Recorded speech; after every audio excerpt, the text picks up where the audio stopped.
Film की शुरुआत होती है आर्मी के एक सीन से, जहां आर्मी के कुछ सोल्जर एक कंटेनर को एक तरफ से दूसरी तरफ लेके जाते हैं, लेकिन रास्ते में गलती से उनका एक बहुत बड़ा एक्सीडेंट हो जाता है, जिसकी खबर वो अपने सीनियर डिपार्टमेंट को देते हैं।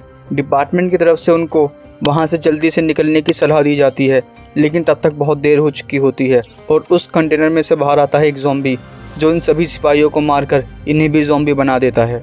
और फिर ये सारे ज़ॉम्बी मिलकर एक पूरे शहर को देखते हैं और इंट्रो में हमें पता चलता है कि कैसे इन ज़ॉम्बीज़ ने मिलकर पूरे शहर को अपने वायरस से इन्फेक्टेड कर दिया था।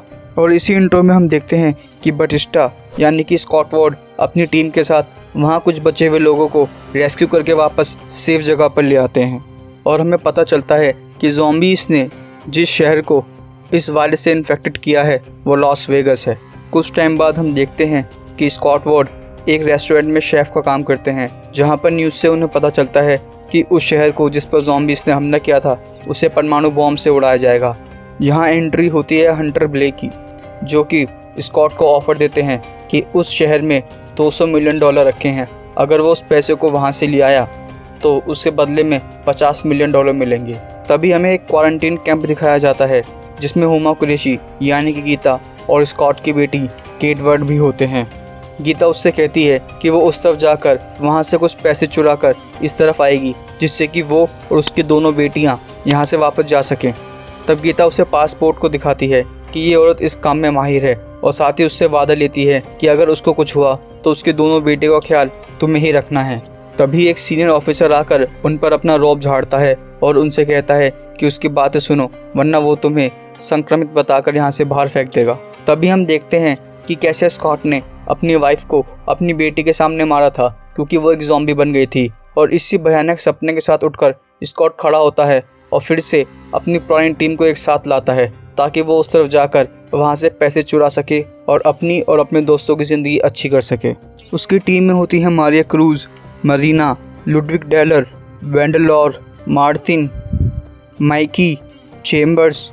अगले दिन हंटर बिले आकर उन्हें बताता है कि उन्हें शहर की किस बिल्डिंग में जाना है और पैसा कहाँ कहाँ पे रखा है।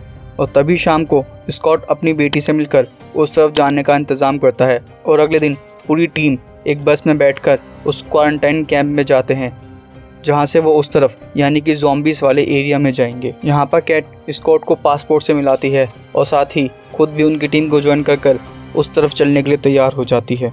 और तभी वो सीनियर ऑफिसर भी वहाँ जाता है और पासपोर्ट उसे भी अपने साथ चलने के लिए मना लेती है। और अब ये सभी मिलकर उस ज़ॉम्बीज़ वाले एरिया की तरफ आगे बढ़ते हैं। अंदर घुसते ही उन्हें किसी के गुर्राने की आवाज़ आती है। वो सब छिप जाते हैं और छिपकर देखते हैं। देखने पर पता चलता है कि वो एक ज़ॉम्बी टाइगर होता है। पासपोर्ट उन्हें बताती है कि ये यहाँ सर्कस में काम करता था, फिर ज़ॉम्बीज़ ने इसे काट लिया और ये भी ज़ॉम्बी टाइगर बन गया। कुछ देर बाद वो ज़ॉम्बी टाइगर वहाँ से चला जाता है। तब पासपोर्ट उस सीनियर ऑफिसर के पास जाती है और उसे पैरों में शूट करके वहाँ पर बांध देती है। टीम के सभी लोग उससे पूछते हैं कि वो ये क्या कर रही है। तब पासपोर्ट उन्हें बताती है कि ये ज़ॉम्बी काफ़ी खूंखार, तेज़ और समझदार है। ये यहाँ जाने का एक रास्ता है। हम उनको एक तोहफा गिफ्ट कर रहे हैं, जिससे वो हमारे रास्ते नहीं आएंगे। वो उस सीनियर ऑफिसर को बांध कर वहाँ फेंक देते हैं और वहाँ इंतज़ार करते हैं। तभी कुछ देर बाद वहाँ एक ज़ॉम्बी लड़की और एक लड़का आता है, जो उसको घसीट कर वहाँ से ले जाते हैं और ये टीम अब आगे बढ़ती है। और तभी हम देखते हैं कि कोई ऊपर से इन पर नज़र रख रहा है। दूसरी तरफ उस सीनियर ऑफिसर की जगह पर लाया जाता है। यहाँ पर हमें पता चलता है कि वो लड़की यहाँ की क्वीन है। और तभी एक आदमी आता है, यानी कि वो इन सबका राजा है, और ये आदमी आकर उसके हाथ पर काट लेता है।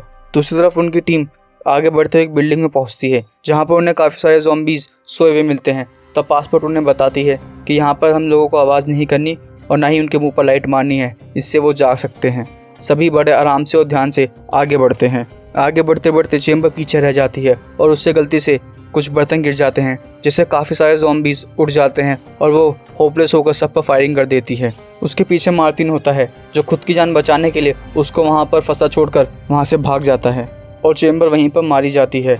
अब वो धीरे धीरे आगे बढ़ते हैं और उस बिल्डिंग में पहुँचते हैं जहाँ पर पैसा रखा है। बिल्डिंग के अंदर पहुंचकर स्कॉट सबको अपना काम बांटता है और दूसरी तरफ हम देखते हैं कि ज़ॉम्बी टाइगर इन सबको सूंघ सकता है। वो इन सब पर नज़र बना के रखता है। तभी मार्टिन और पासपोर्ट गेट के एग्जिट पर खड़े हो जाते हैं। यहाँ हमें पता चलता है कि इन दोनों की कुछ अलग ही डील है। वहीं दूसरी तरफ सब अपना काम करते हैं। वहीं कुछ देर बाद मार्टिन और पासपोर्ट के पास उस ज़ॉम्बी सी क्वीन आती है, जिसे मार्टिन शूट कर देता है। दूसरी तरफ लुडविक और वेंडेरियो उस रूम में पहुंच जाते हैं जहां पर वो तिजोरी रखी है। वहां जाकर वो वहां के हालात को देखते हैं। उन्हें पता चलता है कि यहाँ पर प्रेशर लॉक है, इसलिए वेंडेरियो कुछ ज़ॉम्बीज़ को लेने के लिए वहाँ से चला जाता है ताकि वो उन प्रेशर लॉक को फील कर सके। दूसरी तरफ हम देखते हैं कि ज़ॉम्बीज़ के राजा ने गीता और उसकी 2 सहेलियों को एक रूम में कैद कर रखा है। वो उनको खाने ही वाला होता है। उसको तभी अपनी रानी की चीखें सुनाई देती हैं, क्योंकि दूसरी तरफ मार्टिन उसका गला काट रहा होता है। यहाँ हमें पता चलता है कि मार्टिन ज़ॉम्बीज़ का खून बाहर ले जाना चाहता है ताकि हंटर बे उसको वेपन बनाकर काफ़ी बड़ी मात्रा में सेल कर सके। दूसरी तरफ हम देखते हैं कि लुडविक काफ़ी मेहनत करने के बाद उस लॉकर को खोल लेता है जिसमें $200 मिलियन रखे होते हैं। और तभी राजा वहाँ आकर अपनी रानी की बॉडी को उठाता है। वो उसकी बॉडी को उठाकर अपने लोगों के पास ले जाता है और इससे सारे लोग भड़क जाते हैं और स्कॉट की टीम को मारने के लिए वहाँ से निकल पड़ते हैं। स्कॉट की टीम पैसे लेकर बाहर जाने ही वाले होते हैं, लेकिन तभी ज़ॉम्बीज़ आकर उन पर अटैक कर देते हैं जिसमें एक एक करके उसके सभी टीम मेंबर मारे जाते हैं। स्कॉट को बचाने में मारिया की जान चली जाती है। वेंडोरो को बचाने के लिए लुडविक अपनी जान की कुर्बानी दे देता है और वहीं मार्टिन की जान वो ज़ॉम्बी टाइगर ले लेता है। केट उनसे अलग होकर अभी भी गीता को ढूंढती है और उसको गीता मिल भी जाती है, लेकिन तभी वो सीनियर ऑफिसर ज़ॉम्बी बनकर वहां आ जाता है और उन पर अटैक कर देता है। अब बचे हैं स्कॉट, पासपोर्ट और मरियाना। वो बिल्डिंग के टॉप फ्लोर पर जाते हैं और हेलीकॉप्टर से एस्केप करने की सोचते हैं, लेकिन तभी वहाँ पर ज़ॉम्बीज़ का राजा आ जाता है और उन पर हमला कर देता है। तभी पासपोर्ट अपनी जान बाजी पर लगाकर स्कॉट और मरियाना को वहाँ से एस्केप करने का मौका देती है और वो दोनों प्लेन में बैठकर उड़ जाते हैं। वहाँ पर स्कॉट मरियाना को बताता है कि केट ओलंपस में है, उनको वहाँ लैंड कर केट को भी अपने साथ लाना होगा।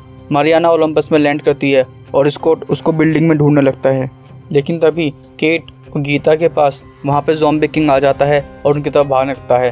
तभी स्कॉट आकर उन्हें बचाता है और वो तीनों भागते भागते बिल्डिंग के टॉप फ्लोर पर पहुँचते हैं जहाँ मरियाना प्लेन में उनका इंतज़ार कर रही होती है। इस तरह से अब मरियाना, गीता, केट और स्कॉट ही बचे थे। वो वहाँ से उड़ने वाले होते हैं, लेकिन तभी ज़ॉम्बी किंग एक छलांग लगाकर उन्हें हेलीकॉप्टर में ही पकड़ लेता है और हेलीकॉप्टर के अंदर घुसकर स्कॉट को काट लेता है। थोड़ी सी लड़ाई के बाद स्कॉट उसे गन से शूट कर मार देता है। दूसरी तरफ हम देखते हैं कि सरकार ने वहाँ पर न्यूक्लियर अटैक कर दिया है। दूसरी तरफ वो प्लेन अनबैलेंस होकर एक क्रैश लैंडिंग करता है जिसमें मरियाना और गीता मारे जाते हैं।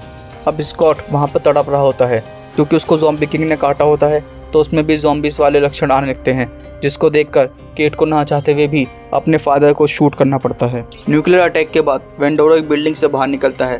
उसके हाथ में 3 पैसों से भरे बैग होते हैं। उसके बाद वो एक एयरपोर्ट पे जाता है। वहाँ वो एक प्लेन खरीदता है। प्लेन में बैठकर वो ड्रिंक करने ही वाला होता है कि अचानक उसकी तबीयत खराब हो जाती है। वो उठकर केबिन में जाता है तो देखता है कि उसको भी ज़ॉम्बीज़ ने काट रखा होता है और तब वो एक स्माइल देता है और इसी स्माइल के साथ ये मूवी ख़त्म हो जाती है।